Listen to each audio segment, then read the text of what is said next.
Hello, Cheapskates. Welcome.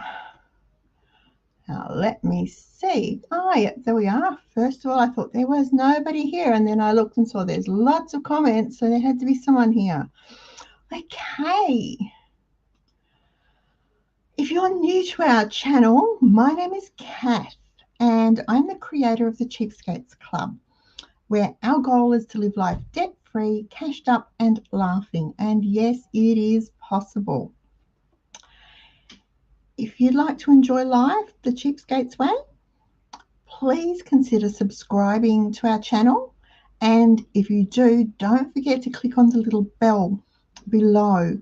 It ensures you'll be notified every time we upload a video or, like tonight, go live. Now, little housekeeping. Live chat is enabled, so please log into your YouTube or Gmail account and feel free to join the conversation. We love to talk, and everyone's very friendly, so don't be afraid to do that. And the Gmail YouTube account, that's a YouTube requirement, not a Kath requirement. If you don't have one of those, feel free to ask a question or leave a comment in the comments below the video after the show. Okay, who is watching tonight? Let me go back here. All these comments already. And Joy was first. Hi, Joy. Hello, Beverly. Hello, Estelle. We missed you last week. You had to switch browsers. I've had camera trouble, so fingers crossed, touch wood, say a prayer. All right.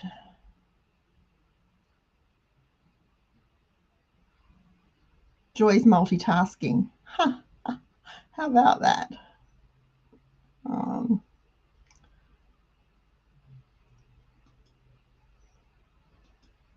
Hello, Delaney. Hello, Jenny. Hi, Cheryl. Hope you're feeling better. Hi, boy. If the C word is anything like the flu I had, you will be wrecked. I was awful. Hi, Mary. Hello, Sylvia. Hello, Annabelle. Glad you could join us tonight. Hello, Mrs. Dillagaff. Hello, Mel. Hi, Evelyn. I loved your card you posted in Make It Monday. The lavender, just beautiful. Just beautiful. I forgot it was Tuesday, Estelle. I thought you might have been busy moving. I wasn't sure. Hello, Aradia. Hi, Kylie. Has everyone got volume? Everyone should have volume. It is certainly turned up.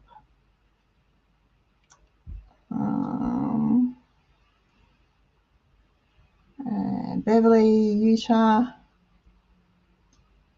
Sometimes my head's a bit wooden. Don't worry about it. Hi, Lisa.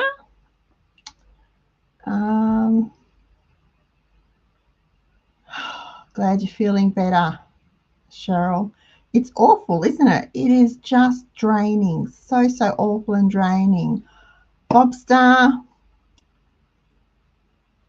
Next week, Estelle moves. Okay.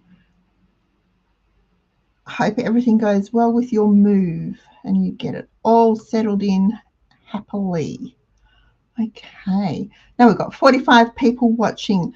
Guys, if you could remember, thumbs up. They really help our channel.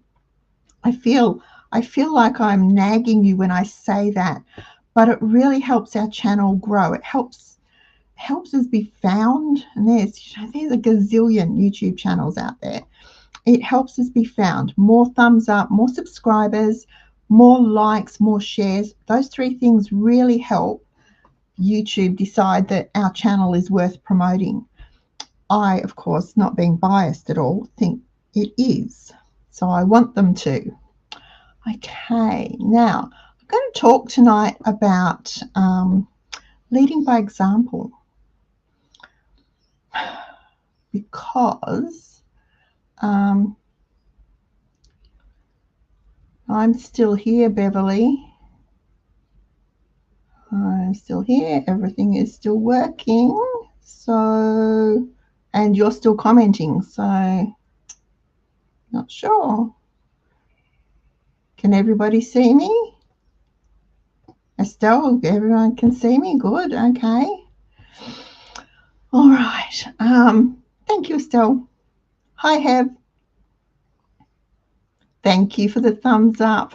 It just really helps the channel grow.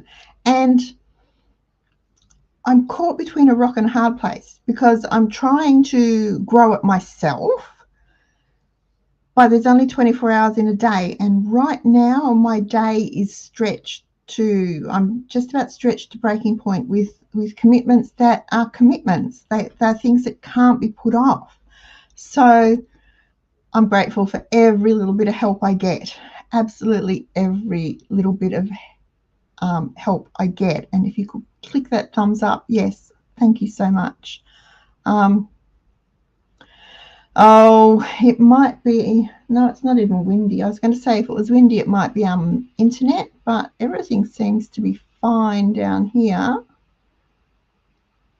It's all doing what it's supposed to be doing. Okay, I will just keep plundering on to make sure that it's working. Okay, it is a bit, the comments are a bit slow tonight too. All right, now, what was I saying? Lead by example. So, that's what I want to talk about. I'm pretty sure most of us at some time or another have been told, especially if you're an older sibling, that you have to be the example. You know, you have to do the right thing. And so your little brother or sister or whatever knows what they're doing. So we have to lead by example. Oh, hey, I forgot. It's February, Frugal February. How is everyone going with Frugal February? It's what we renamed No Spending Month, Frugal February. I don't know why it didn't occur to me years ago. I'm a slow learner. I think we're doing okay. I was very tempted over the weekend to just go and get hot chips or something for tea. I was really tired. It was hot and muggy. I'm still struggling a little bit after that flu. I really just could not be bothered. And I sat and sat and sat thinking, should I, shouldn't I, should I, shouldn't I, will I, won't I, will I can't be bothered in the end. So instead, I went to the pantry and I took out a jar of meatballs and a jar of pasta sauce. And then I went to the freezer and took out a bag of hot dog buns. And we had meatball subs for tea. And they were really good. They were really delicious and a huge hit. Everybody, all 5 wolfed them down. And I even had suggestions that they go on the meal plan as a regular feature. So I might do that. I just love when a random idea, because sometimes my random ideas are quite random, when a random idea comes together and everybody's happy. So I've made a note to add them to next year's meal plan on a regular basis for an easy meal, usually probably on a Saturday or a Sunday, maybe a Monday, Tuesday. It's always a good day. I have a video on canning meatballs coming up. I've already done it. It's been edited. So I just need to, I don't know what it's called, do the final processing, and then I can upload it. But honestly, having meatballs on the shelf, so handy, because it was a quart jar, and I think it took like 2 minutes to heat them in the microwave, a couple of minutes to warm the sauce. By then the buns were thawed, split them, put the meatballs in, drizzle over the sauce. Some people had cheese, some people didn't, and dinner was done. Oh, great idea. And it saved us probably, I don't know how much chips are now, $20 by the time, because they wouldn't just have chips, they'd want potato cakes too. So all right, now I really better get started. so we can finish on time.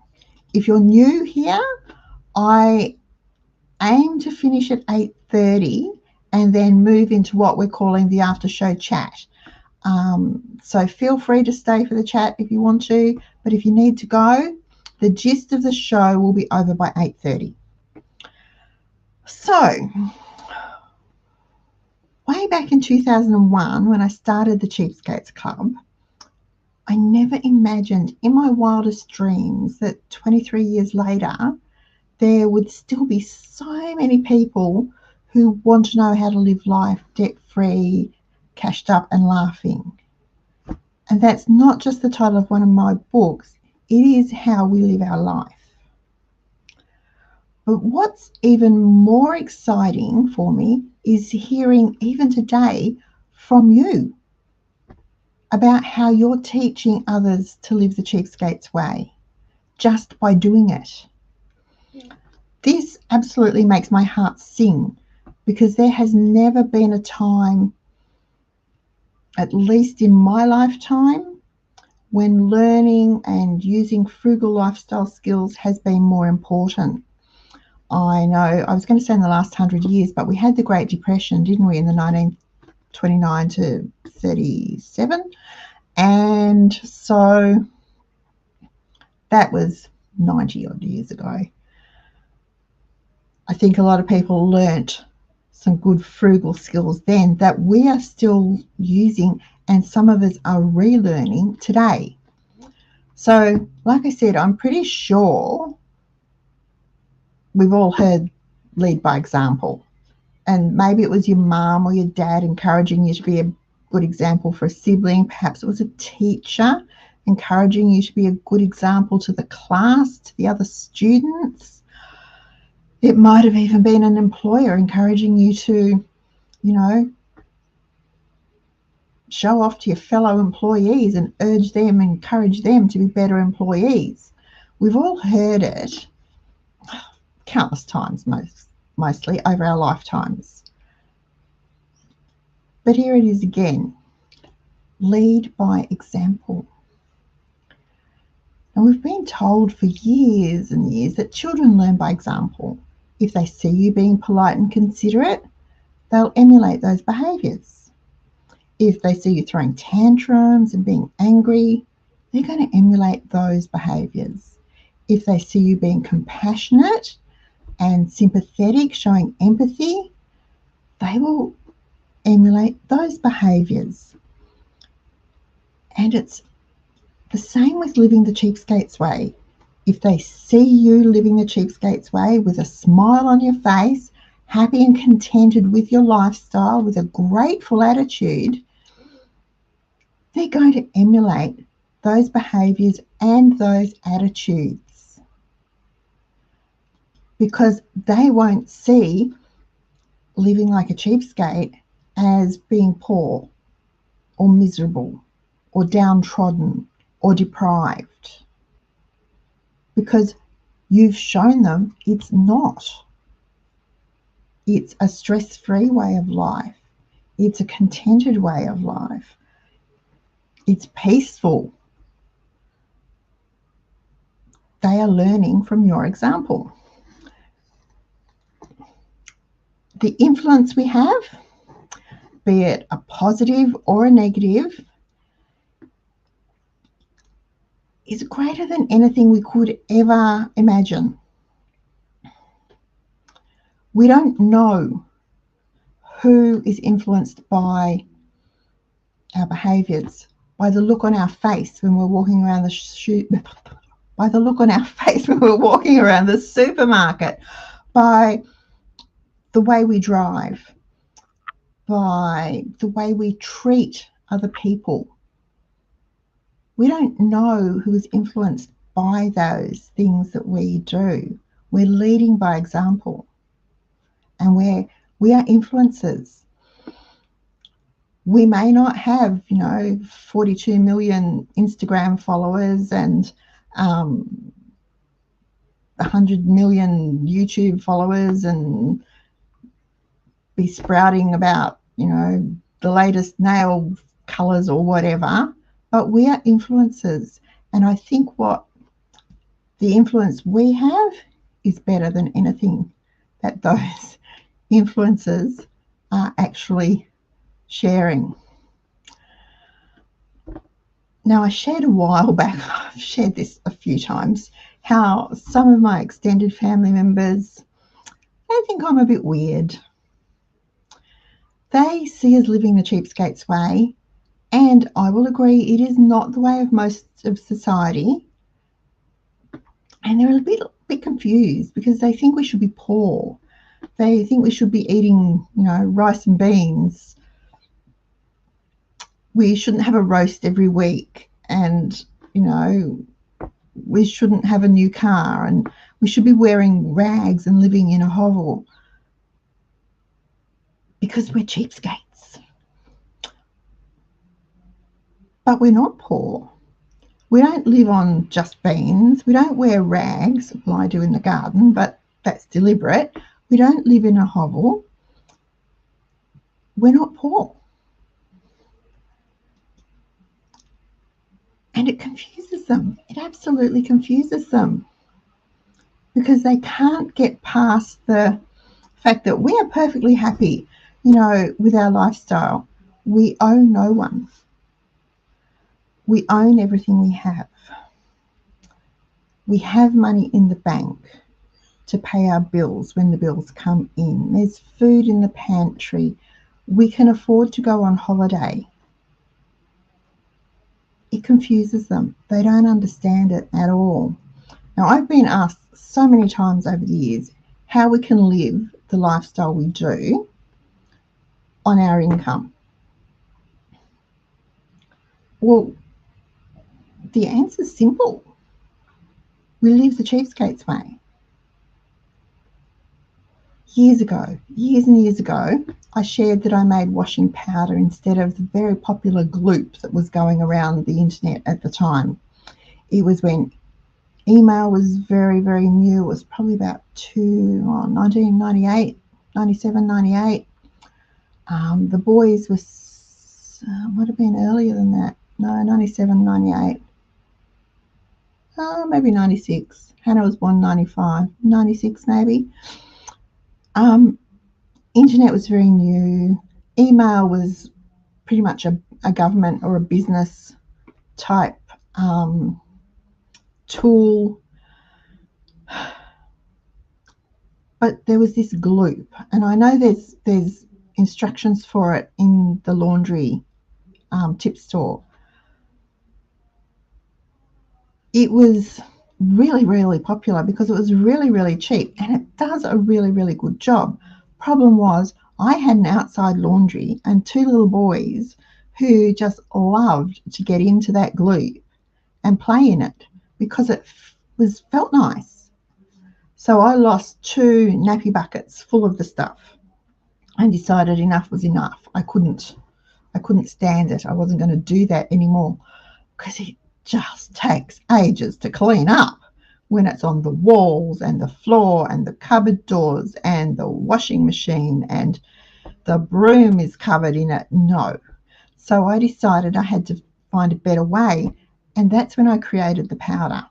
Now I'll put a link to that story down below after the show if you want to read more about it. But that's when I discovered the powder and started using it because money was tight. Money was really, really tight. We had no jobs. We had no regular income. And we had friends, family, colleagues, even over the years, journalists, complete strangers have seen that it works, that it's cheap, it's really quick to make, it's really easy to make. And they've followed my example and started using it. They've started mooing their Cheapskates washing powder and using it instead of a commercial powder. Now, I have no idea how many batches of Cheapskates washing powder have been made over the years. Lots. I know I've made lots. Or how many boxes of washing powder or bottles of washing liquid have not been bought. because people have been making their washing powder. Because I not only talk about Cheapskates washing powder, but I actually use it every day for every load of washing. I lead by example. So when it comes to leading by example, we don't need to do anything special. We just need to live our life the way we do, the Cheapskates way. And people will soon realize it is a fantastic way to live. They'll start to understand that it is possible to be debt-free in 2024, to have savings in the bank, and to absolutely enjoy life, even on a tight budget. We can lead by example by using a cash budget. I know we talk about cash all the time and ditching cards and how important it is. So we need to lead by example. We can talk about it, but be a doer as well as a talker. We can lead by example by eliminating credit from our lives, by having a working budget that ensures we pay our bills on time every time, that ensures that we build our savings.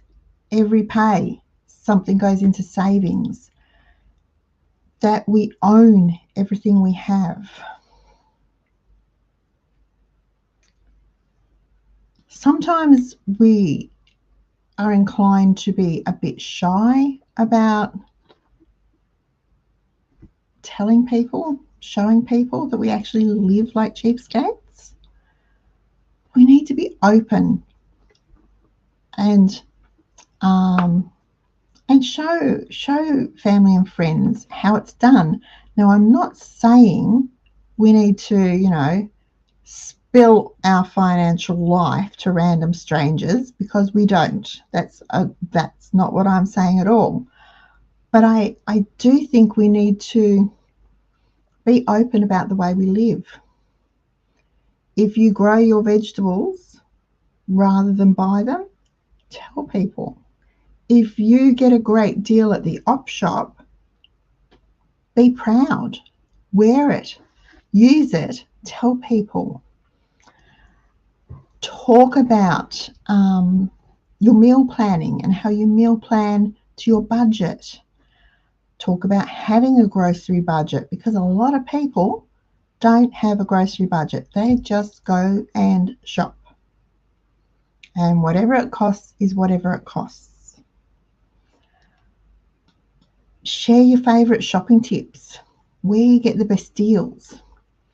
Invite people to your cheapskate style celebrations. And it is perfectly okay to boast just a little bit about your wonderful Christmas and how you enjoyed it because you owned it. Nothing's on credit for your family's celebrations. You own everything. Lead by example by living your life, by doing what you do every single day. When you go out, take your water bottle and a snack rather than buying even a bottle of water. $4.50 for a bottle of water. Seriously? 0.0001 of a cent for a litre bottle from your tap. $4.50 for 600 mils. Fifth of a cent for a litre. Bit of a no-brainer, isn't it? Snack. You've got, I don't know, $5 for a cinnamon scroll or a vanilla slice or 2 potato cakes or whatever, or 25 cents for a muesli bar that you've made at home that tastes nicer. Lead by example by using your supermarket discounts to buy fuel and telling people how much you saved, just because you were smart enough to use the discount that hasn't cost you any extra anyway, because you were going to do the shopping, you were going to spend the money. take advantage of it and tell people about it. Talk about how you fill your pantry with half-price groceries. Talk about how you try different brands of the same thing to see which one's the nicer, because sometimes the most expensive isn't necessarily the nicest. Sometimes the cheapest one's nicer, and sometimes the cheapest one and the most expensive one are exactly the same. So why would you pay more for a brand name? Meal plan. Share your op shop bargains. We've talked about that. Show off your new skills that help you save money, that help you save time, that help you save energy. If you've learned to sew or you've learned to crochet, boast. Be proud of what you're doing. And I don't mean to do that with a big head. We're not being prideful, but be confident that what you are doing is a good thing for you and your family, and share that good news. Share a little sample of what you've preserved. And that's a great way to get feedback on, if you're not sure whether something's worth doing, a little sample and see what it's like, if they like it. Then talk about how you preserve, how you were able to buy the brisket when it was marked down to $11.88 a kilo from $17, and you were able to can it all up. So now you've got 12 meals of brisket on the pantry shelf, and all it needs to do is be heated and have some gravy put in the broth, and you've got your meal. How easy is that on a busy night? Talk about it. Be encouraging to people that don't know these things, or who might be a bit nervous. I was going to say nervous. A bit nervous. And you will have mockers. We all have mockers in our lives. But you know what?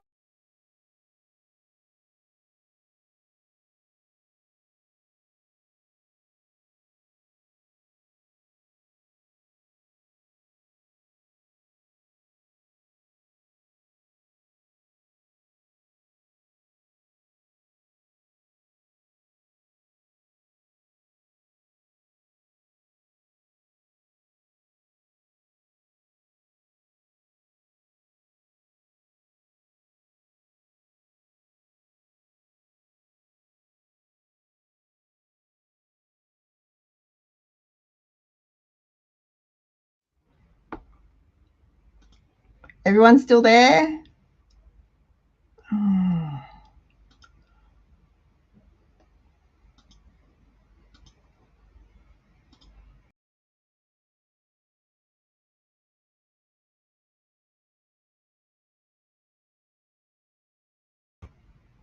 Are we back?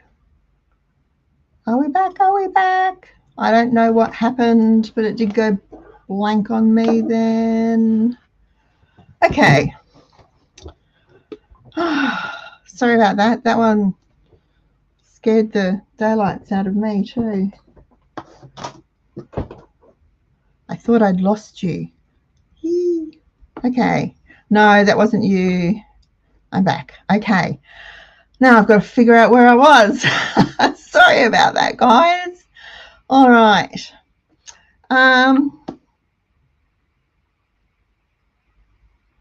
You don't need to do anything different to lead by example. That's what I wanted to say. We just need to do what we always do. Just live our lives. Go about our day. Just let family and friends, neighbours, colleagues, the lady in the post office, the doctor's receptionist, the school crossing lollipop lady, see how we're living.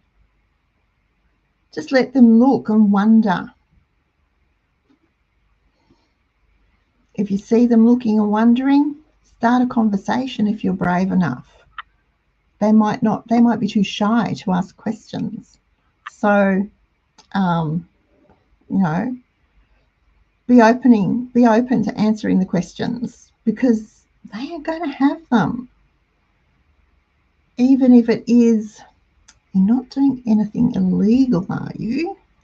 Like I was asked when disaster struck, and that's a true story. My mum at playgroup asked me, you're not doing anything illegal, are you? Because she was absolutely sure that we had to be doing something shady, because, as she said, you both lost your jobs, but your life hasn't changed. It had changed. We made heaps of changes. But when you were looking at us, we just kept on living the good life, and that raised questions.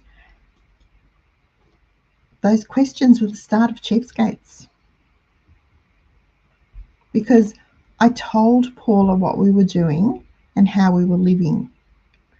I talked about the changes we'd made, how I'd cut back to once a month shopping, and how I had a list, and if it wasn't on the list, we didn't buy it. How if something had gone up, even a cent, something else had to go, or I had to find a cheaper option. I talked about all of that with Paula and the other mums at Playgroup. I started sharing the recipes I was trying to stretch our budget. I talked about how I was learning to sew properly, how we were growing some of our food now. In those days, it was tomatoes in buckets, because that's all we had space for. But that's what I was doing. I talked about learning to cook properly. And it's not that I couldn't cook. You want a dinner party for 20? Sit down, 4-course dinner party for 20, not a problem. I could whip that up, no problem. But getting an ordinary meal on the table every night was just about beyond me, because it bored me. So I had to find out how to cook regular food that was interesting. I was leading by example, although at the time I didn't realize that's what I was doing. But friends changed the way they shopped to save money, to save time, to save energy. They changed the way they spent money. I can't remember whether I've told you before or not, whether we've talked about this before or not. There was one family in our group, and they had 2 children, and they lived in a beautiful home, and she was always beautifully dressed, had her hair and nails done every week, and children always had pumpkin patch clothes or Fredbear clothes, which mine had too, but my kids were secondhand that I'd picked up at garage sales. And it wasn't until one day at playgroup she broke down, and now this is 28 years ago, about 28 years ago. She broke down and confessed that she had four credit cards, and they were all maxed out, and she owed $48,000, and her husband didn't know, and she could not pay any of those bills.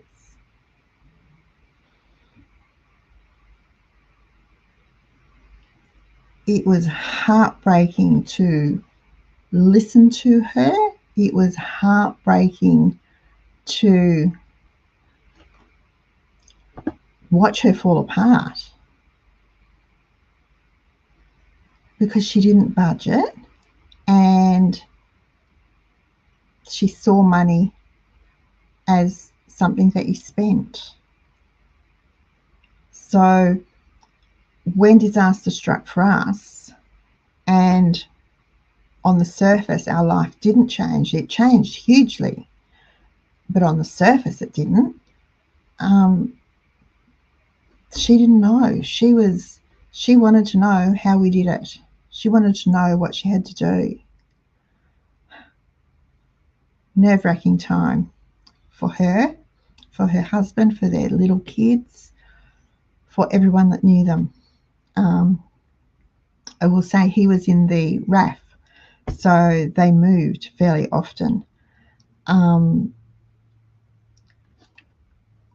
example, because they were often in our home, because that's what we did, especially when disaster struck. We couldn't afford to go out, so we'd invite people for barbecues to our place, and I'd make the salads, they'd bring their own meat, I might do a dessert, and we had a great time. Kids could play in the backyard, there was the swings and the sand pit. If it was hot, we put the little wading pool up. Everyone had a really good time, and it didn't cost anything extra.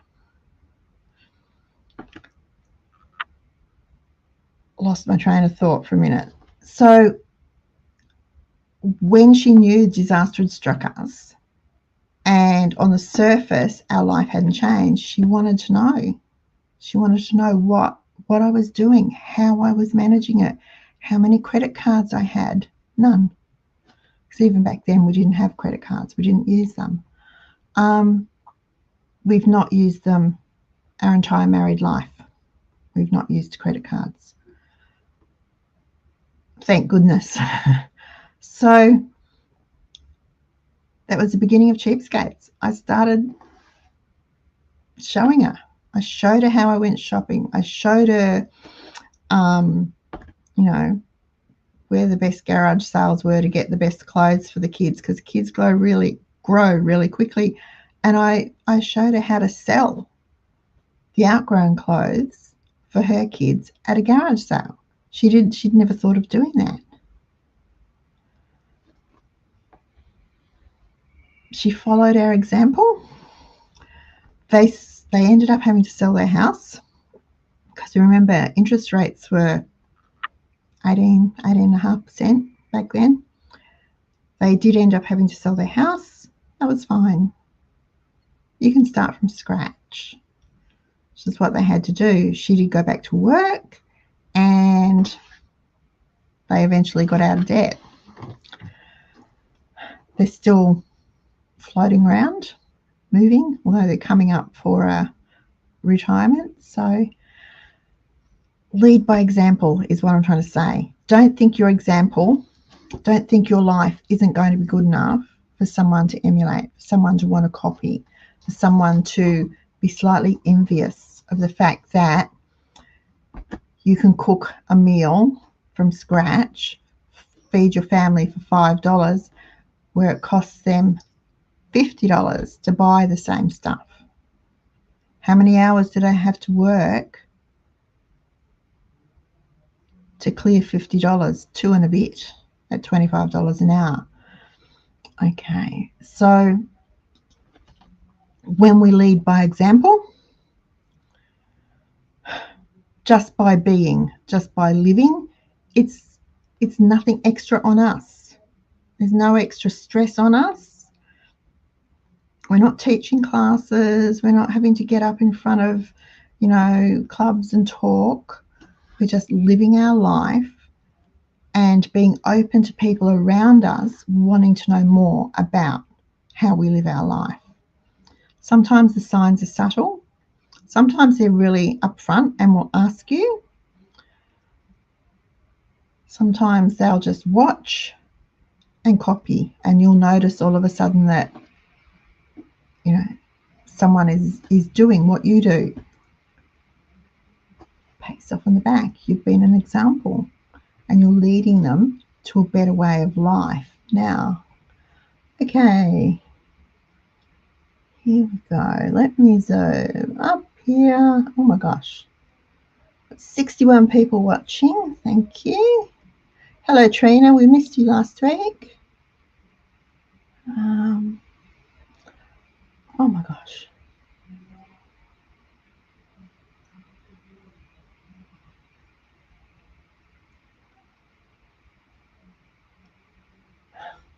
That's interesting. Estelle said she had no idea how disadvantaged her childhood was. Like, if you're It's attitude. If you were made to feel disadvantaged, if you were made to feel underprivileged, that you were poor, that you were missing out, that's how you would feel. Attitude has a lot to do with it.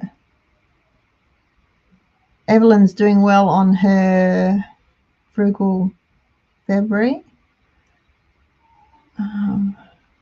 Very good now. I'll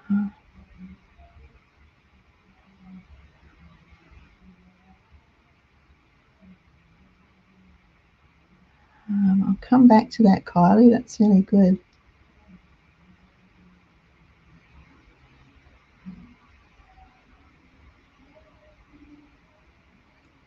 Okay. Hi, Barb. Everyone's doing really well with, I'm just checking your frugal February comments. Sorry, guys.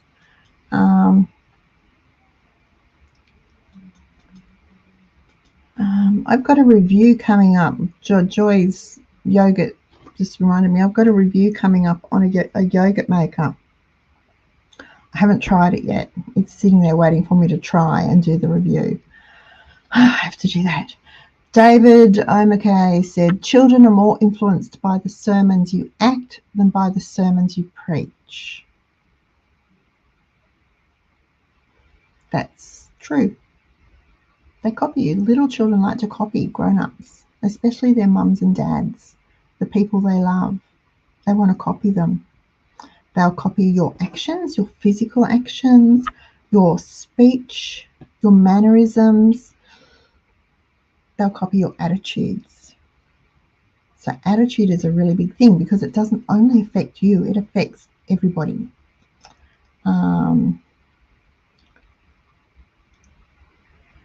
Well done, Estelle. Packed food for the first few days.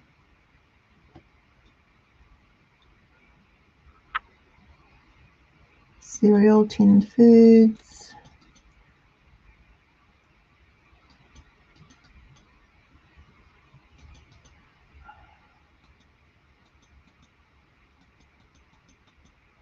Hello, Julie.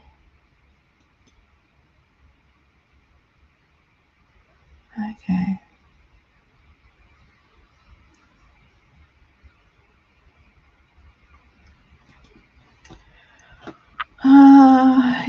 It says it will be interesting to see how the youngsters react now to me recounting my growing up years. How we dealt with the cold before central heating, power cuts and shortages. We dealt. Everybody was in the same boat. We didn't have central heating. We had a briquette fire, and I used to have to go out and fill the briquette bucket, and I hated that job. That was my job. Every day after school, I had to go out and fill the briquette bucket. My brother had to carry it in because it was heavy, but I had to fill it up. And it had to be neat rows. I wasn't allowed to just toss them in. It had to be neat rows of briquettes. It was dirty. It was dusty. I hated that job. But if we didn't fill the briquette bucket up, the fire went out. And if the fire went out, the house was cold. We didn't have central heating, and we only had the one briquette heater in the house. We'd go to bed, we went to bed early with hot water bottles and flannelette sheets and nice big fluffy blankets. It's what we did. Rooms that we weren't using were closed off, and I do that now. If we're not using a room, the doors are closed. Summer or winter, because in summer I don't want to cool the room we're not using, and in winter I don't want to heat it. It's going to be interesting this coming winter here in Australia to see how the cost of electricity and gas is going to impact the way people heat their homes.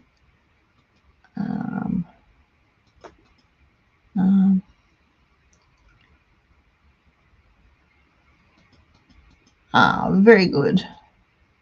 Washing powders, mine, miracle sprays, joys. Glad you love them. Only make it for your mother-in-law and friends. Yep, well done. It's so, so good.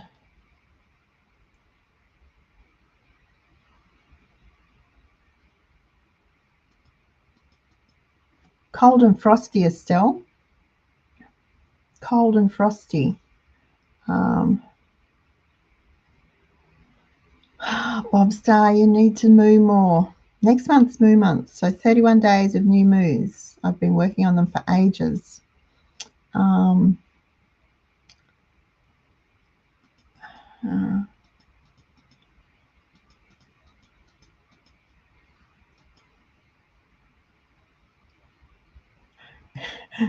Colleen, it's a cleaning hamper.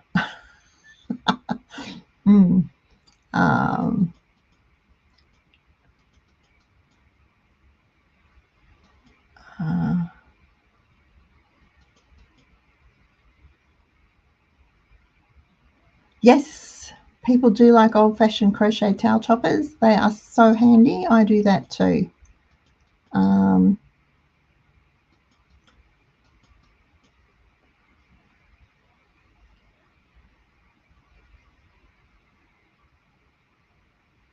Yep, Joy started making gloop. Honestly, I love the gloop, but losing two nappy bucketfuls because it just goes everywhere. The laundry was really clean. The back veranda was really clean. 2 little boys were really clean. I was really clean. But oh my gosh, it was hard work cleaning it up. So never again. Pressure canning is a great skill to have.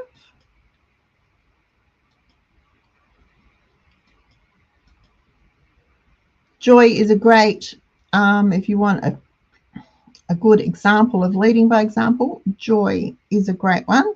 She used to work at a school and she had those teachers lined up. They knew to ask her how to make something or fix something or where to get something because they knew that she was frugal.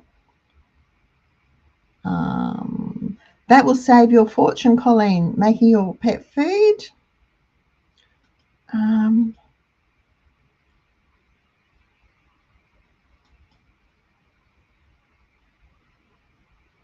Wow, 50 cents a kilo for onions is a really good price. And yes, dehydrate them.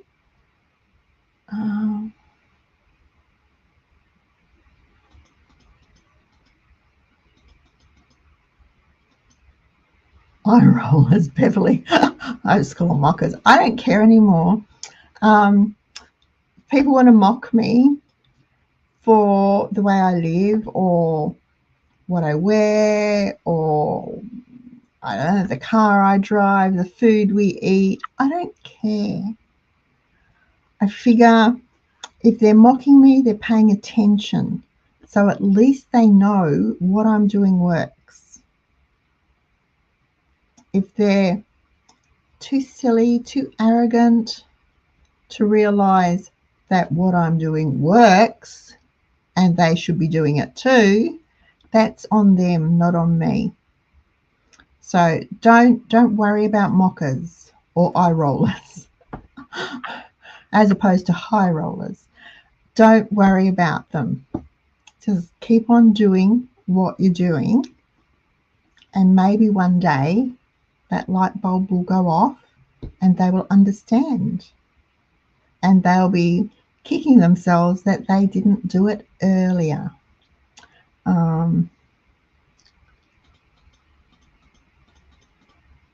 Okay. Oh, you could hear me but not see you. Lucky I didn't say anything inappropriate. Oops. At least I hope I didn't. And Beverly can see but not hear. Gosh. Okay.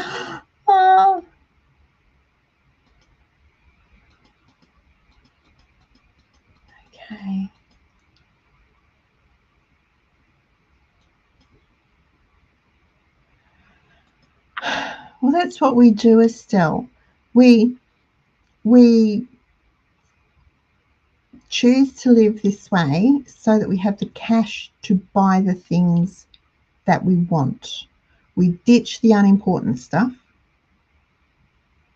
the things that other people think are important that you would have to be part of the group, or from peer pressure, those sorts of things. Or, you know, it might be the getting your nails done every week, or it could be, you know, going out on a Saturday night, every Saturday night for a meal and whatever. Ditch those things. We ditch those things because they're not important to us. And by doing that, we've got the cash to pay for the things that are. You know, right now, Hannah's staying home. Anyone wants to see her, they have to go to her house. She's saving her petrol because she doesn't want to spend the money to fill the car up, because she wants to get her house paid off. So she's putting as much as she can into her house. She was down last weekend, but she had a few things to do. She doesn't just come down to visit friends anymore. So we make those choices. And as long as we are making them willingly, they're easy choices to make. Sometimes if we're forced into them, we might buck at them a bit and kick and scream and say, I don't wanna. But usually after a little while we'll go, oh, well, I didn't want to, but I'm glad I did, because, you know, now the credit card debt's gone, or whatever. So it's worth it. And being upfront with people and saying you choose to spend your money on only the important things, well, that's a good lesson to them, because how important, you know, is going out every week. When, like I said, we used to have people to our place, and I actually didn't mind having them come to our place because we didn't have to pay for petrol to drive anywhere. Bit sneaky, I suppose. Needs, not want. Yes.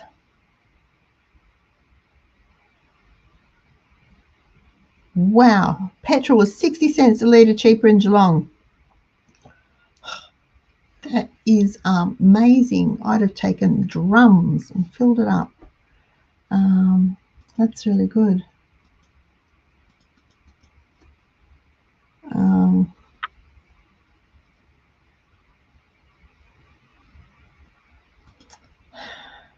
Yeah, but you know what your answer is? Of course you could. You just don't want to. Someone says, oh, I could never do that. Well, of course you could. You just choose not to. Choices. We make choices, and the choices we make affect not just our life now, but our life tomorrow, next week, next month, next year, next decade. Choices. That's almost as frustrating to me as the government should fix it. You just want to say, well, no. Of course they could do it. They just choose not to. You can say it with a smile, because when you say things with a smile, it's not insulting, apparently. Of course you could do it. You just don't want to. There you go. And you've insulted them, told them off, and done it with a smile.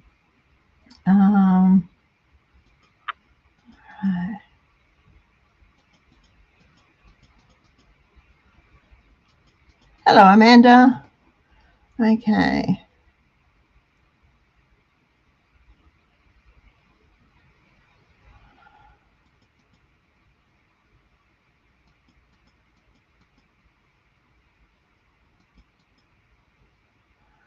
What have I missed? I've missed something.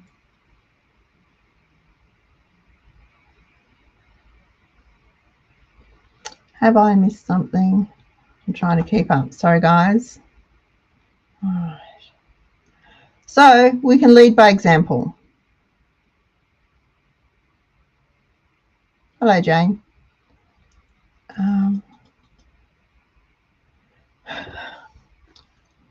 It's up to the other people how they react to our example. like I said, if someone was to say to me I could never do that, I'm just, of course you could, you just don't want to. And I have said that to lots of people plenty of times. They say, I couldn't do that. Of course you could, just don't want to. I had a friend tell me one day that her daughter would never accept the doll that we had bought Hannah for Christmas because it wasn't the brand doll. The brand doll was like 4 times the price. I didn't have 4 times the price to buy this doll. The one Hannah got, she still has, and she loved it. But she went, oh no, A would never accept that. She'd know. She would not. No. She would never have it because it's not the real thing. I don't know where she gets it from. And I went, I wonder, could it be you? And left it at that. I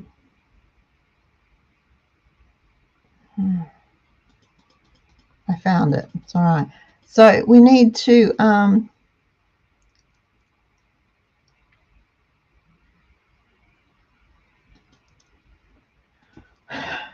accept that when they need something or they need help,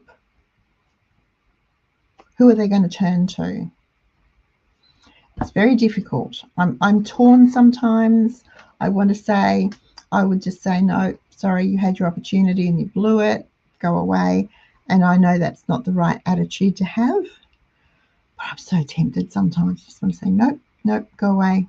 Not helping you. You could have helped yourself and you chose not to. You made the choice to live a different way. So now you've got to live with the consequences. But that's not the right thing to do. Anyway, very difficult.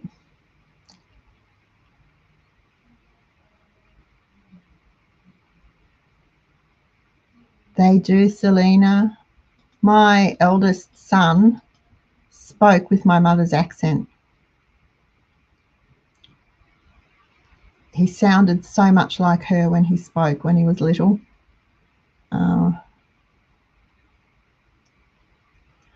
First things first, Jane, that's gorgeous. Put on our aprons. Yeah. See, you've led by example. The little girls will know.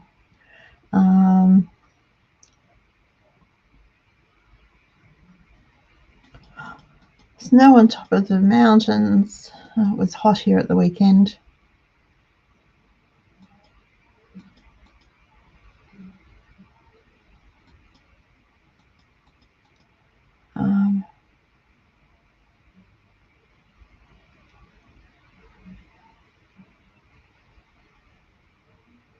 Well done.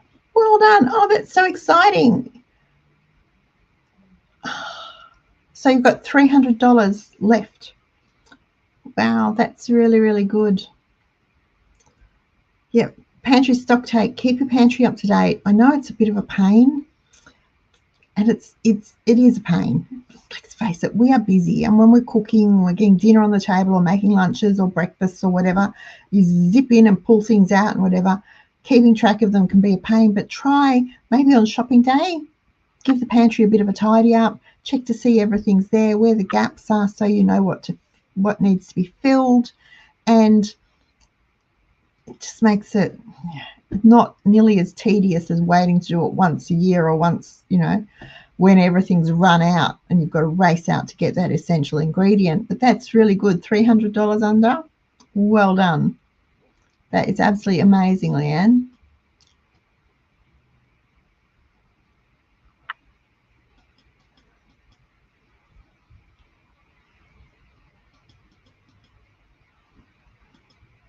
Well, you can invite them to your house for the weekend.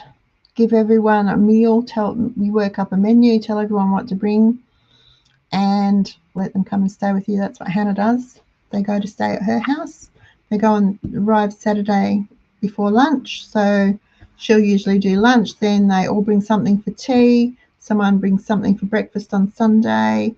They have leftovers for lunch on Sunday, and then everyone goes home.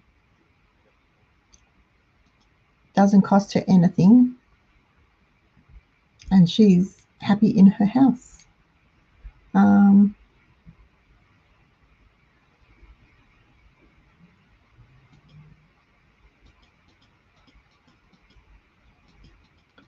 um,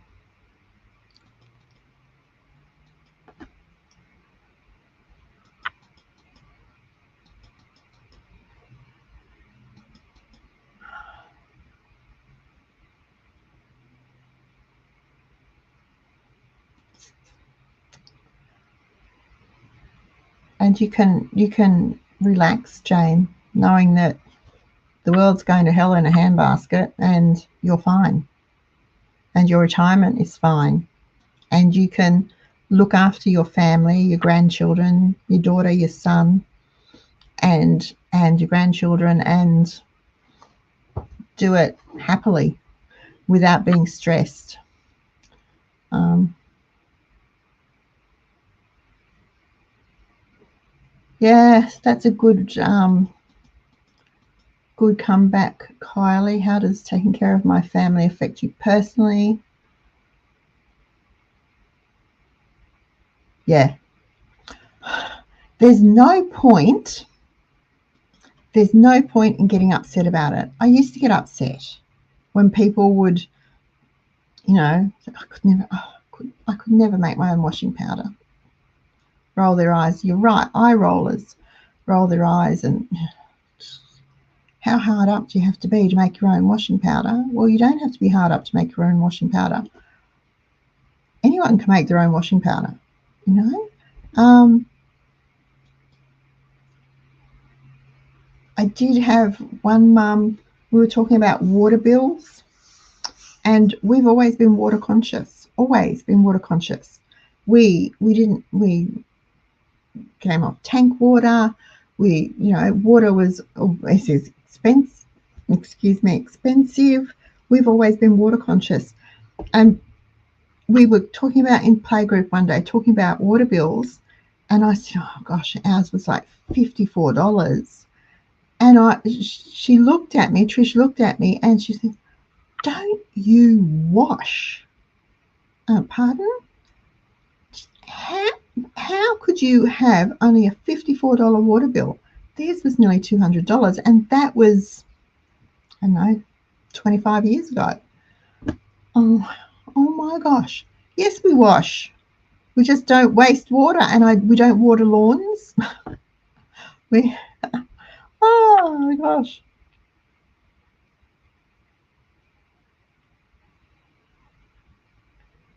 Um,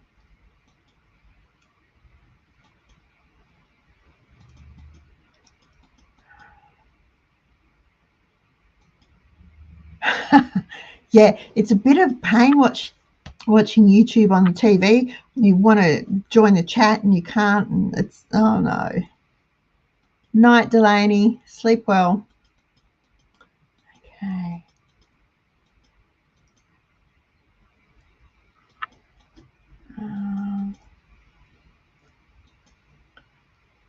You do come from an unusual family, Mrs. Dilligaff. Yes, you most definitely do.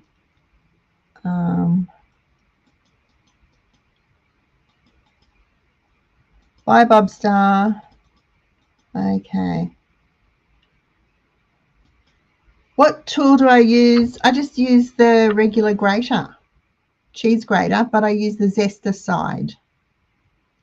So, the fine side, so that the soap turns into a powder. Doesn't take any longer. So that's what I do. Then I don't have to worry about it not dissolving. It dissolves just fine because it is literally powdered. It takes me 5 minutes to grate 2 blocks of laundry soap. I know if I do a quadruple batch, it takes me half an hour to do the soap. So I usually put on a video or something and listen while I grate. I have to watch because otherwise I grate my fingers and that hurts. But yeah, no, just It's not, doesn't take long.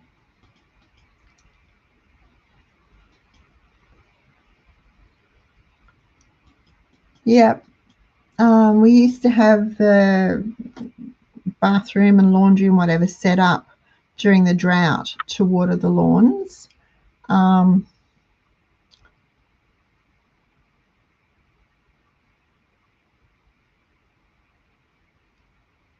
Sorry, I'm watching this too to watch the lawns, but yeah.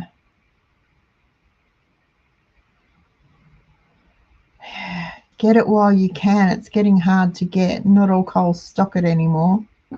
I have a big tin full of it. Yeah, I do too. That's why I put it on and listen so I can watch what I'm doing. Otherwise, I just, grate my fingers. I keep meaning to buy myself one of those mesh gloves, like gauntlets, like butchers have, you know, the metal meshy ones so that you don't get cut, especially for using the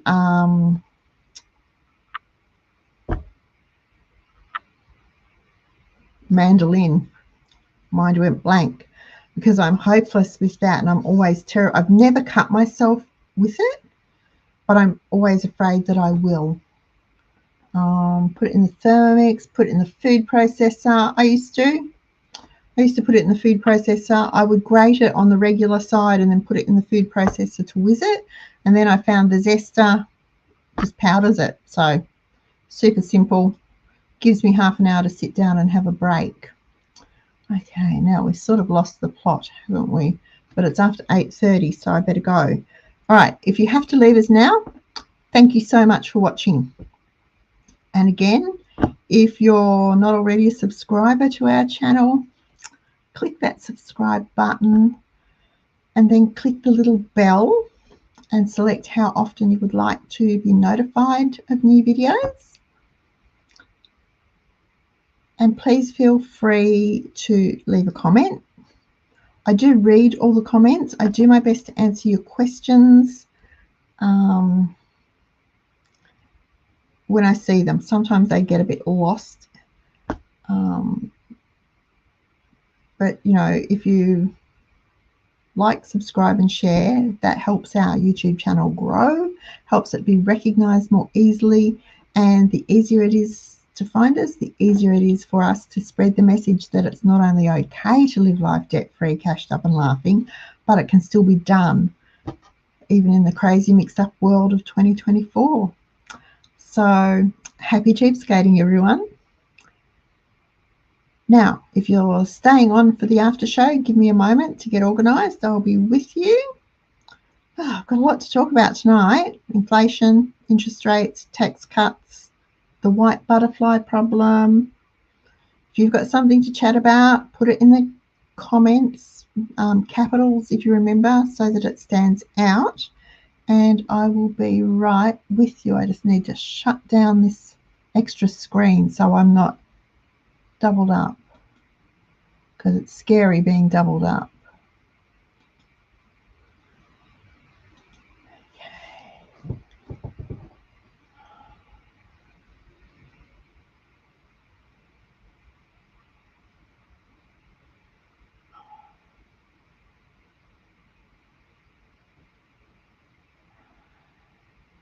Yeah, it's still not cheap. Water's still not cheap, Lisa. I'm back. We can keep talking, folks. Water's still not cheap. And we should still be, I'm still very conscious of how much we use. Fishing shop. Thanks, Jane. Never thought of a fishing shop, but yes, I will add that to my list while I think of it, because otherwise I'll forget. Where are we? February.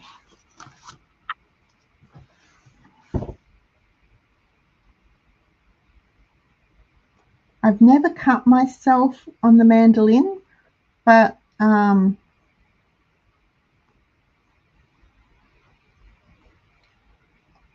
always very nervous that I might be going to. No, stick blender won't work, Estelle.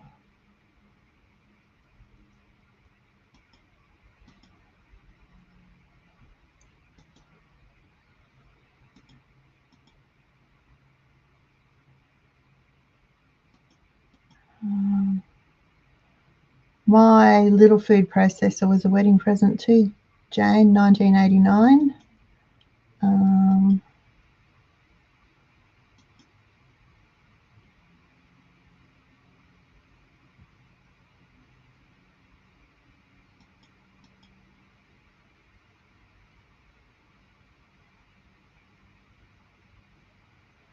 No, that I don't know. I don't know that I like her. She's very, very blasé with other people's money, with other people's lives, I think. Or maybe that's just the way she comes across when she does the presses. But I think, you know, you don't just sort of go, "G'day, how are you?" Yeah, no, we're just gonna, and no, we'll probably, you know, gonna put interest rates up again. It's, I don't know. I think that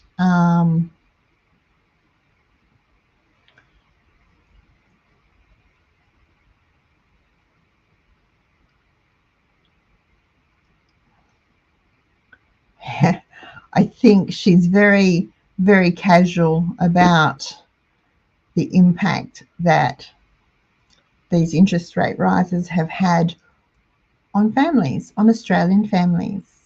I think our politicians are very casual about, you know, they talk the talk sort of, but they're not doing anything about it.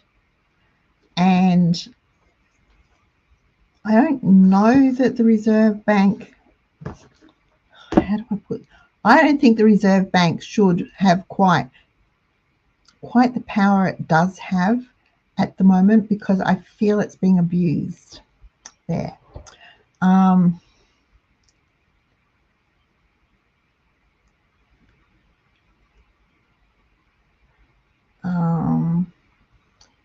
It'll affect everything. Everything will,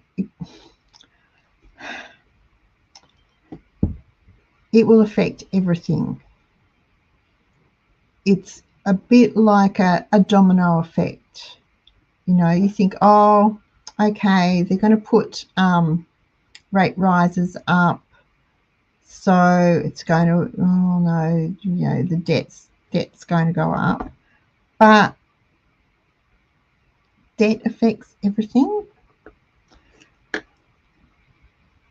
because it's false.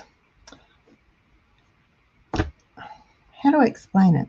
To my way of thinking, it's false economy to put the interest rate rises up so people will stop spending to bring down inflation, but that actually causes more problems.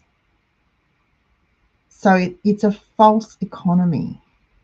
It's not a true saving, if that makes sense. And I know there are people out there who are going to tell me I'm wrong. Trust me, I've lived it. It's not wrong. They can believe what they like. They can get paid to say what they like.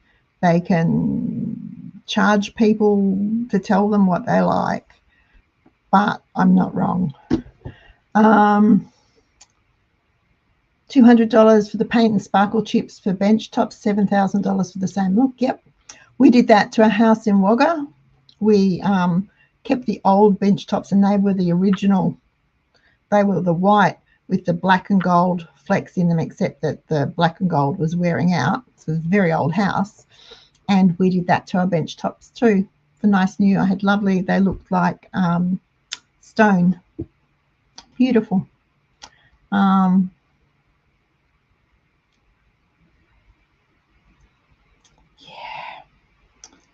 That's terrible, Lisa.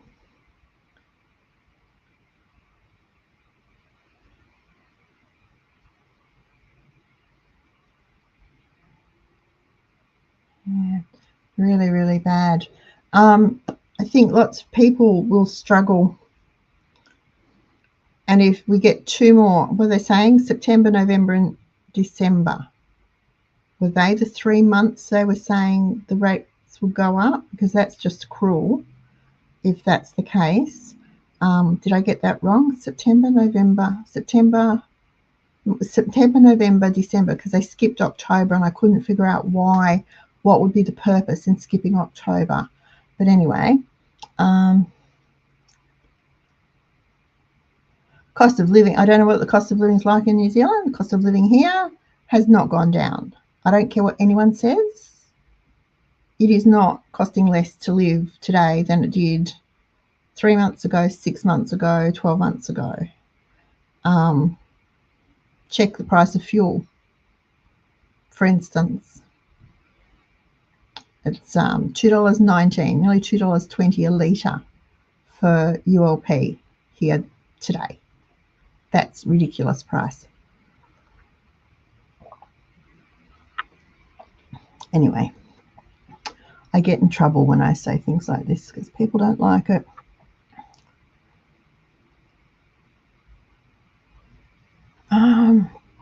Yes, Hannah just shopped around. She actually dropped hers. She switched companies and dropped hers by $80, which is really good. You will find, Estelle, moving to the country, you should pay less on your insurance. When you move, get your address adjusted and the policy should be adjusted too. New Zealand has always been more expensive fuel-wise than Australia. I remember when we were over there, I was a bit like, oh, that's a lot of money for petrol. Yeah.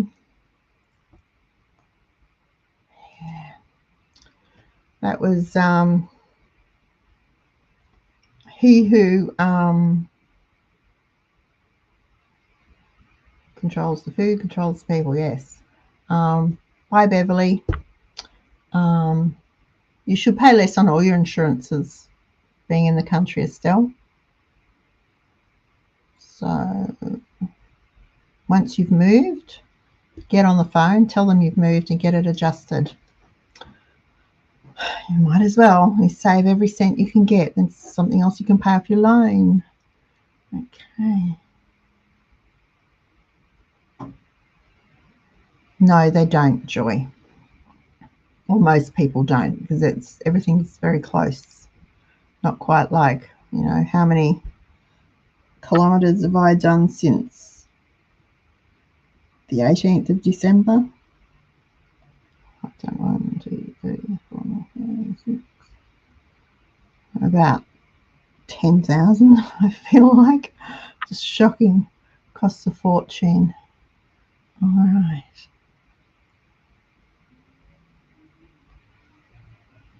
Yeah. The thing I've noticed, though, is it's a bit of a pain, though, for you.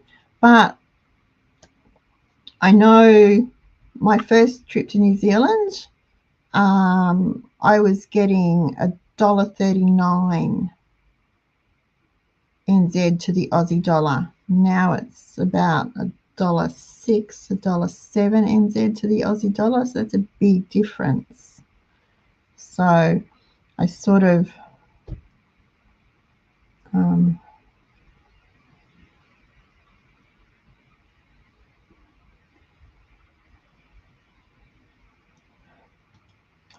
there's a few things going on. We've had a really weird summer, a really, really weird summer. We don't make a lot of stuff here anymore. We just don't. It's mostly imported, or what we do make is made from imported materials or ingredients. So the weird weather overseas, the Ukraine conflict, the Israel-Palestine has made it even worse. Now we've got the Red Sea thing thrown in. We've got a ship, a cattle ship off Fremantle that is in limbo pretty much because the government said it can't. The cattle can't be sold, can't come into port and be offloaded and sold, and it can't go to wherever it was going because it needs to go through the Red Sea, and that's too dangerous. So for them to take it the long way around is too long for the cattle. So it's just floating off the coast of Fremantle in limbo. How stupid is that?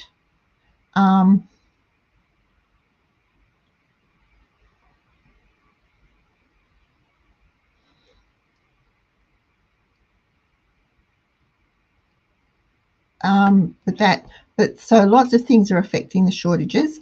Plus, we have fewer companies making things now. A lot of the smaller manufacturers that used to do stuff closed. They just crumbled during COVID lockdowns, just could not survive. A lot of what we do grow here or manufacture here is done at foreign-owned factories and plants, and so it goes overseas. It doesn't come to Australia for Australians to buy. So a lot of our dairy products, a lot of our meat, that sort of thing, our drugs, all go overseas. Don't stay in Australia because those companies are foreign-owned.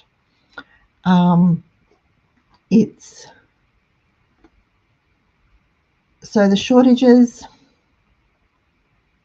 there's a whole bucket load of reasons for them. There's not just one big one, lots of little ones that are affecting everything. And it's quite odd, quite sporadic too, because one week there'll be tons of toilet paper. The next week there's none. Woolworths a couple of weeks ago, there was no milk or no cream. There was a dairy shortage. So there was no fresh milk, no fresh cream, no sour cream. There was some imported cheeses because there was a dairy shortage. I don't know. Sometimes I think it's sometimes the skeptic in me says it's deliberate. Sometimes I think, how can this be happening? I don't know. It's very annoying.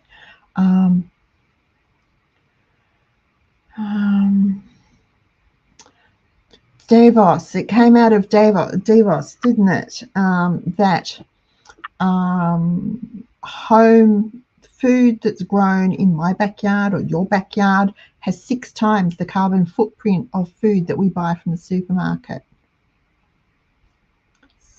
6 times the carbon footprint of food that's grown in the supermarket. And someone will believe that and stop growing food and buy it. And that's fine if that's what they want to do because they've made an informed decision. But seriously, what a load of horse hockey. I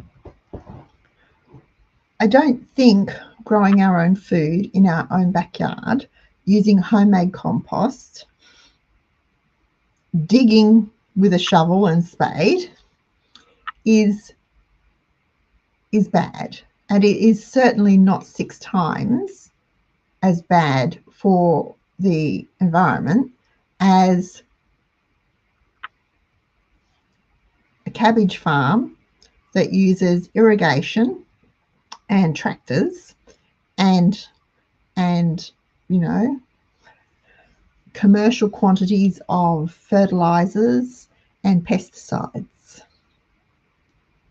It's stupid, absolutely stupid.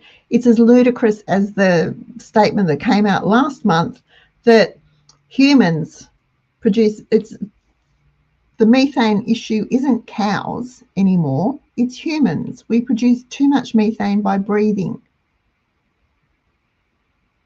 So the methane problem isn't caused by the world's cattle, although they're culling cattle herds because they're too big and causing a methane issue.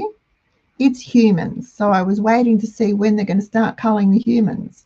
Who are they going to cull? Anyone over the age of 100? Anyone over the age of 90, 95, 80? Anyone who, doesn't work full time and isn't contributing as they see fit? I don't know. It's just ludicrous. The idiocy that these supposedly educated people have is just ridiculous. Just ridiculous. Does that tell you what my thoughts are? Absolute. No, it's just stupidity. And again, who gave this group of people that much power?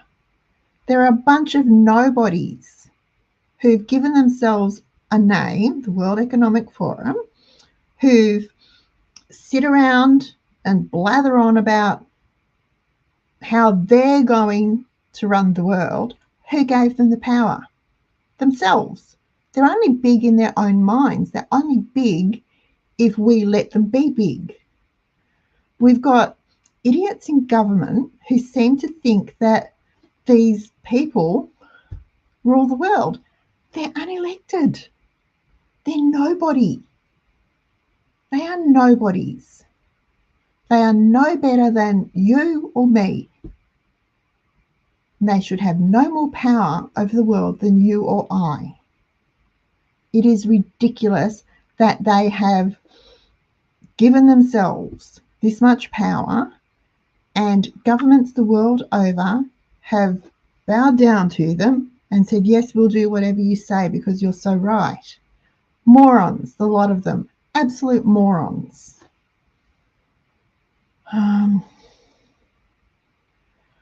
Joy, that's really interesting because we have had so many white butterflies in the yard out the back with the veggies. So I've been chasing them off and putting netting over. But in the lavender, I've got the lavender under the front windows, and Tom came out this afternoon and went, Mum, look at all those butterflies. There must have been 300 just fluttering. They were like a blanket over the lavender. It's quite pretty, but seriously, I have not seen so many white butterflies in my lifetime, in one spot in my lifetime, I'm pretty sure. So I can understand why, the market gardeners would be concerned about them. And yeah, I think they will, if it's a really bad infestation, then prices could go up. But at the same time, we can grow cabbages and we can grow cauliflower and we can grow broccoli and bok choy and pak choy, and we can grow all those things in our own gardens. We don't need to buy them. And if you're worried about how long it takes to grow a big cabbage, grow the minis, grow the mini cauliflowers. I much prefer the mini cabbage and the mini cauliflower because one is enough for one meal for us. So I can plant them out and cut one for it as I need it. I don't have a great big huge cabbage to have to get rid of, or a great big huge cauliflower that we've got to eat for 4 nights. So I much prefer the minis. I know that might sound weird, but I much prefer the mini ones. But yeah, I did see that. And again, I think it's going to be a case of if you say it, it will happen. So someone's gone, oh no, butterflies, white butterflies. We've got a white butterfly plague. Prices are going to rise. And the supermarkets are going to go, you beauty, prices are going to rise. Better put the price of that cabbage up. White butterflies, bingo, and up it'll go. It's one of those things that will happen just because, not out of any real necessity. if that makes sense.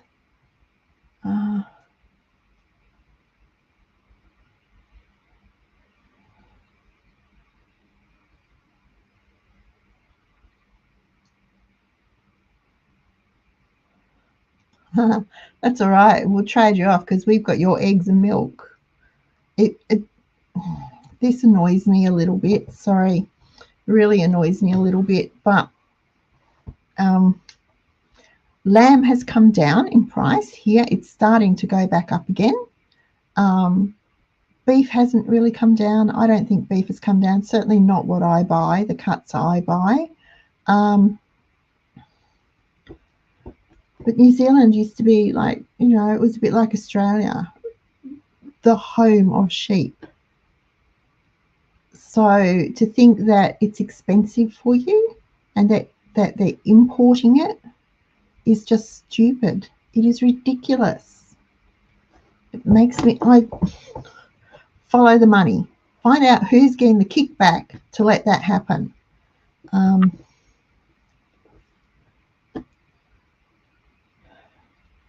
I've been watching the farmers' protests too, Kylie. Interesting. I don't know that it's going to do any good, but at least they're taking a stand. At least, hopefully, people will wake up and realise that, you know, what is happening. Food in France is hideously expensive. Does anyone watch Frugal Queen in France? She occasionally does shopping hauls with the cost of their food is just ridiculously expensive. I know Germany is expensive. The Netherlands, food is going up. It's getting up there. The UK, food is expensive. Food is expensive the world over. Because, is it being overpriced so that we'll starve ourselves to death and that will bring the world population down? Because that's the other thing. The world is according to WEF, the world is overpopulated and we need to get the population down. Again, stop breathing. You're putting out too much methane. Hold your breath.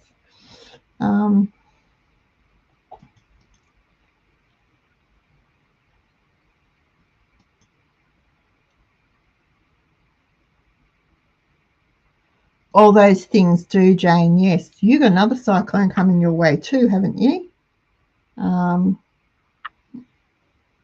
I thought I saw on the news this morning there was another one that's sort of slowly heading your way.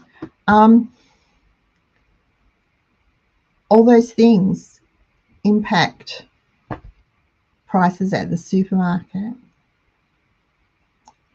impact our home gardens too. Now I've got my Tiny Tom tomatoes. I am picking a pasta bowl full every day of Tiny Tom tomatoes. My Grosselissi, I've picked 3 because they just will not even start to, they're a beautiful size or starting to get to be a really nice size, but they are just green as green. Cucumbers, on the other hand, are this big tonight, and tomorrow they're that big. They are just going crazy. So they're things that I'm not buying.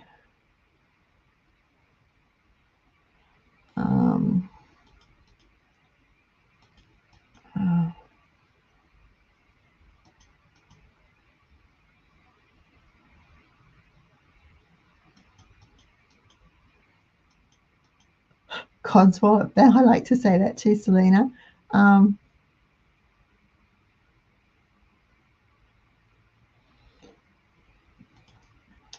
Of course it is, Estelle, and anyone with a rational brain can see that.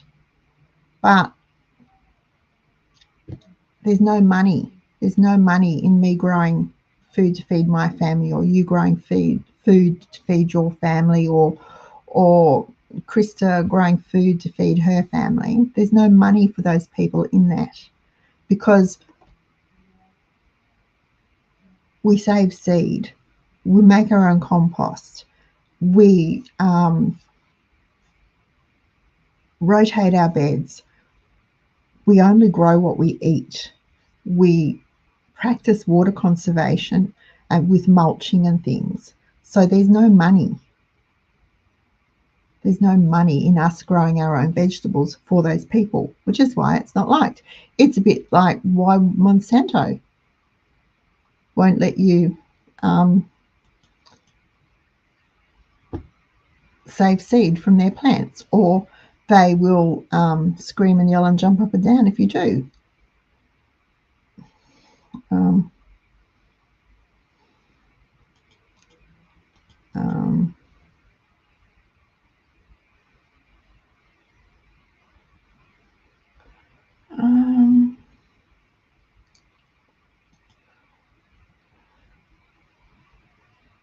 No, I think it was going, well, okay.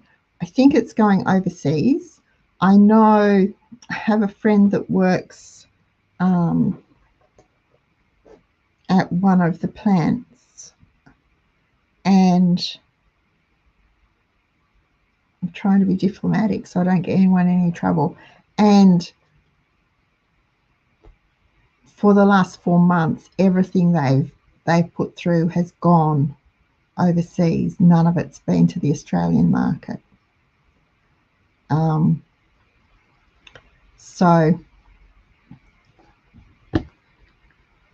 again, we have a stupid government that allows foreign industry to come in and own our assets.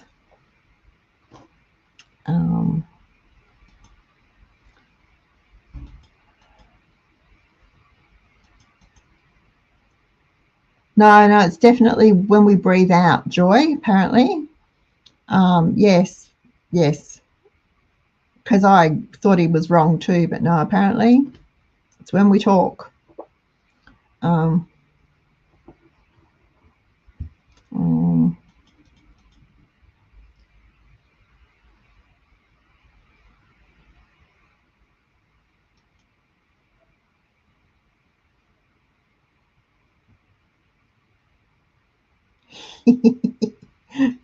Oh, well, we know the truth, Kylie. We know the truth. What is it? And the truth will set you free.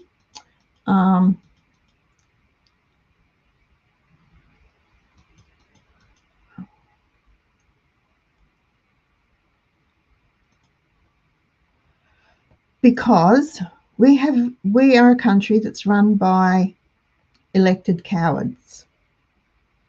Not only are they elected cowards, they are elected idiotic cowards.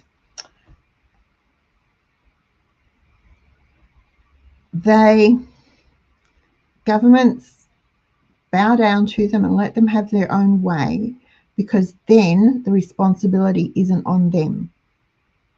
They don't want the responsibility when it all goes to pot, when the whole world is in chaos and people are, we've got 3/4 of the world starving, the other quarter dying from disease. They'll be able to say, WEF and WHO, it was they did it, not us. We are governed by idiotic cowards. And I think they forget that they're actually paid to do a job for the people of the country.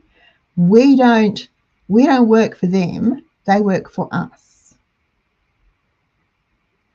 And I get really frustrated because they make these blanket random decisions without consultation.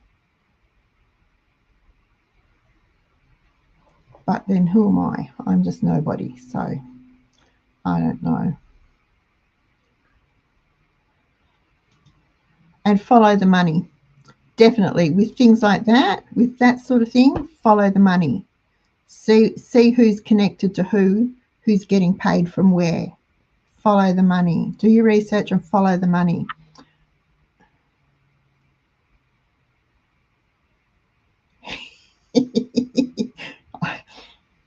Well, it's it's never going to go off, is it? Because it's just like so fake. It's a bit like AI. That was the other thing I wanted to talk about tonight. AI has been very quiet in the last 3 months. What has it done? Bang, bang, bang. It's in our faces all the time. AI this, AI that. AI is the best thing since sliced bread. I don't want to upset anyone, but doesn't the name say it? The name says it all. Artificial intelligence. It's not real. It's fake. It can't be intelligence because it isn't real. And we just had, does anyone subscribe to Scott Pape's newsletter?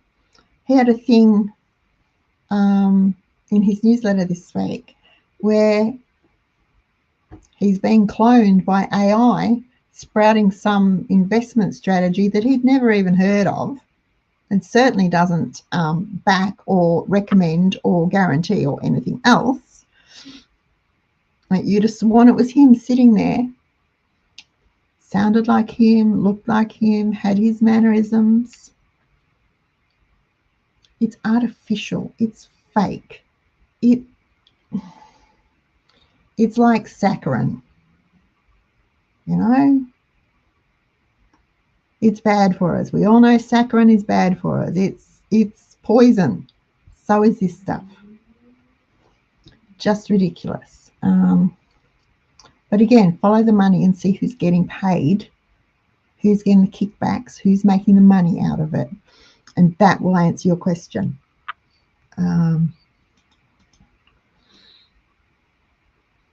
Evelyn's had lots of white butterflies too, yeah. They looked so pretty on the lavender because they were just sort of fluttering over the top of the lavender. And it just looked really, really pretty. But I've never seen so many in one spot like that.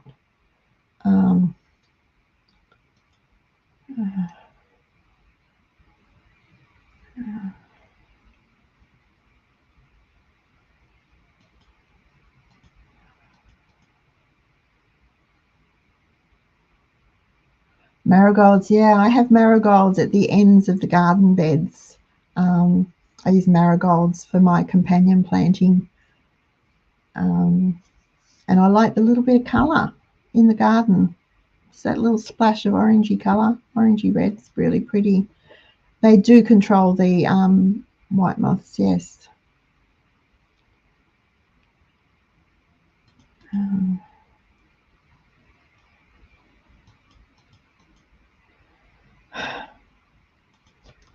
Farming is dying. Not only is farming dying, but it's also being sold out, because as fast as a farmer can't keep going any longer and he doesn't have anyone to take over from him, his property is being snapped up by bigger companies to turn it into a mega farm. So it's going to be really, really difficult. We don't have farmers, we don't eat.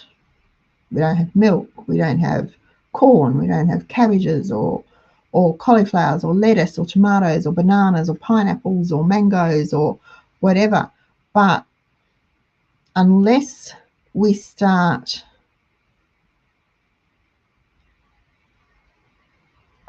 treating them with the respect they deserve, everyone goes, oh, I'm a farmer.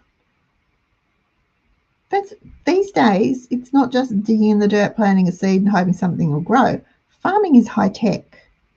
There is a lot involved in being a farmer these days. It's not like it was even 50 years ago, or certainly not like it was 75, 100 years ago. It is really high tech farming now. The tractors they use are mind-boggling in the technology that is in them, and they are so accurate down to 5 mil accuracy with rows. They are GPS led. You just about need a degree to be able to sit in the seat, let alone actually make the thing work. They are astoundingly complicated pieces of machinery, and that's why they are so expensive. But that's not given any credence when you talk about farmers. They're still supposed to be like the old cowcockies, or and the scrubbed up old Akubra on his hat and the dirty old RM boots. And it's not like that anymore. It's just not. It is very complicated and very, you need to be smart to be a farmer these days. You just need to be. It's not, it's a profession. It is a learned profession. And they work hard and they train hard. So we don't give them enough respect. Actually, we just don't give them enough respect. And you've got the likes of Coles and Woolworths who come in and sign the contract to take their crops for, cents on the kilo. And it costs them 3 and 4 and 5 times that much to actually produce the crop. It would be really nice if someone we'll start with our state government, someone in our state government stood up and went, you know what? You guys want to open farm stands? Go right ahead. We don't care if you sell direct to the public. And let them sell direct to the public, rather than having to go into a co-op or go into the market or sign a contract that's going to bankrupt them.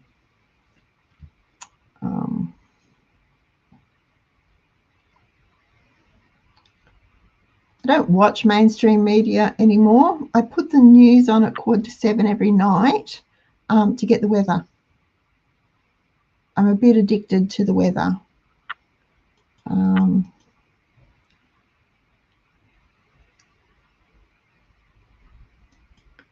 Okay, Joy.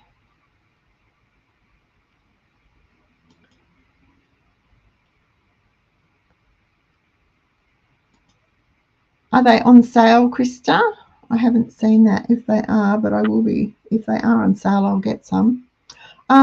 Anyone, if you're going to Australian Butcher, Krista, if you keep going to Bayswater to Food Factory Sales, they've got 700-gram eggs for $3 a carton and 750-gram packets of bacon.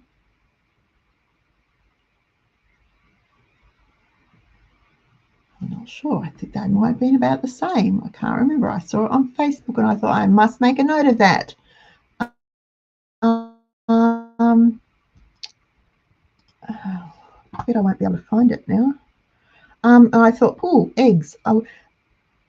They're on a short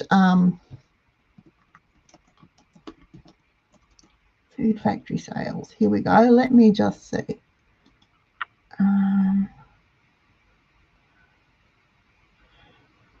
Okay, they've got leg hams, KR leg hams, $5 a kilo. 700-gram eggs, $3.95 a dozen, and $6.95 for the 750-gram bacon. Bacon's best before 22nd of March. The eggs are this week, I'm pretty sure. They said they were a short sale, I think the 14th. So yeah, if you're over at Australian Butchers, they're just down the road. So you've got chickens, so you don't need to. What am I doing? Don't need to worry about it. But yeah, for anyone else.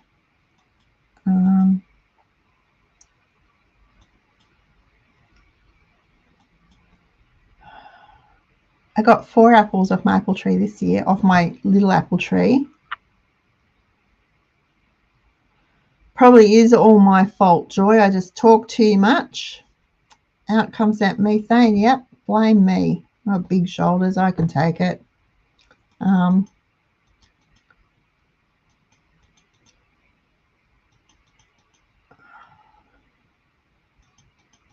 um, um, there we go. AI. I was just catching up.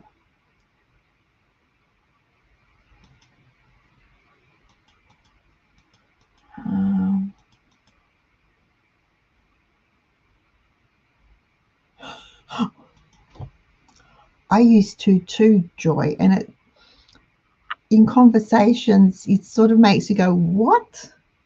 But you know, I'm a little better now. Okay. Oh, I had a power outage. That's no good. Okay. Oh, night, Lisa.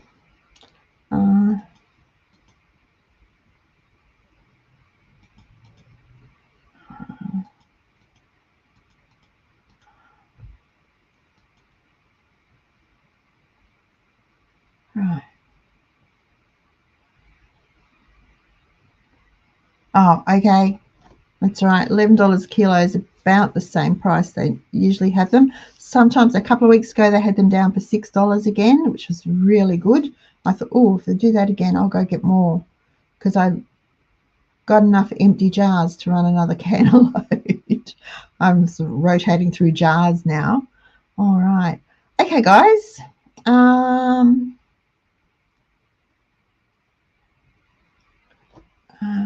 What was I going to say? Nothing. It's gone, whatever it was. All right. Well, it's 22 past 9. 22 minutes past 9. I think I've sprouted off enough tonight to give everyone nightmares or indigestion or something. One of these days I'll get in bigger trouble than usual.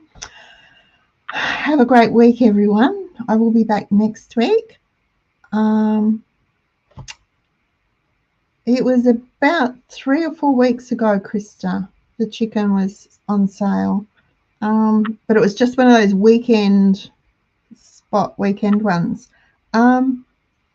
Next week, remember we talked ages and ages ago, I think I was still back in the other room, about our favourite books, our favourite gardening books, our favourite resource books. So I've been going through my books and it hit me this afternoon. I don't think we ever actually did that show. So I've got my pile of books there because some of them are well loved and flicked through. Some of them I got and read and thought, yeah, that's interesting, and put aside, but they're worth looking at. But I thought I'd go through my favourite books. So if you get your thinking caps on and make a list of what your favourite cooking books, like I love my Edmonds book, I love my CWA books, I love my Common Sense books. I still like my Woman's Weekly books. I use those a lot too. I have my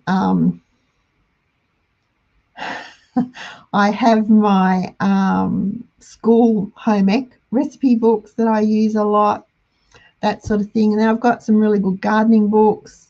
Some of them are old, some of them are new. I've got some interesting books on soap making, some on herbal remedies and home remedies. So I thought if I share my books with you, if you've got your list ready, and we can see what's what and see which ones are good and which ones work, and I can tell you which ones I use all the time and which ones I don't.